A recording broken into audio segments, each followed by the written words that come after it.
کرتے جائیں گے، میں قبول کرتا جاؤں، اور کتنا وَلَسَوْفَ يُعْطِيكَ رَبُّكَ فَتَرْضَىٰ، فرمایا آپ کو اتنا دوں گا، اتنا دوں گا، اتنا دوں گا، آپ راضی ہو۔ میرے دوستو، پیغمبر کریم کے لیے تو کچھ کرو،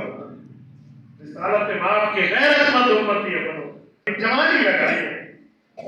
5 سال کی رسول اللہ کی عمر تھی، داڑھی مبارک میں 15 سے اوپر بال سفید ہو چکے تھے، جب 1000 کلومیٹر کا سفر طے کر کے غزوہ تبوک کے لیے حضور نے سفر کیا۔ آپ کبھی جاؤ تبوک، اللہ تعالیٰ آپ کو مدینہ منورہ لے جائے، اللہ آپ کی برکت سے ہمیں بھی لے جائے، مدینہ تو تبوک آپ سفر نکال دو، 1000 کلومیٹر سے زیادہ سفر،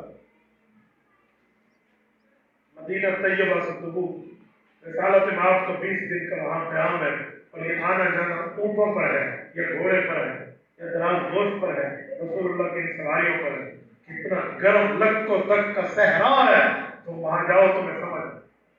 میں کئی مرتبہ گیا ہوں الحمدللہ، جب میں ایک مرتبہ جا رہا تھا شدید ترین گرمی تھی، ہماری گاڑی میں اے سی چل رہا تھا، اگر کچھ ٹائم کے لیے بندہ روکے ہاتھ باہر نکالے، آپ مجھے بتائیں جہاں پر اور نہیں تو 55 سینٹی گریڈ چل رہا ہو، بندے کی حالت کیا ہو؟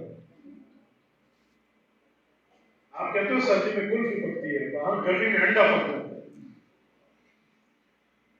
تو گاڑی کے بانٹ پر ایک انڈا توڑے نا اور یوں فرائی کرنے کے ڈالے 2 منٹ میں پکتے یوں گرمی۔ میں سوچ رہا تھا کہ 1400 سال پہلے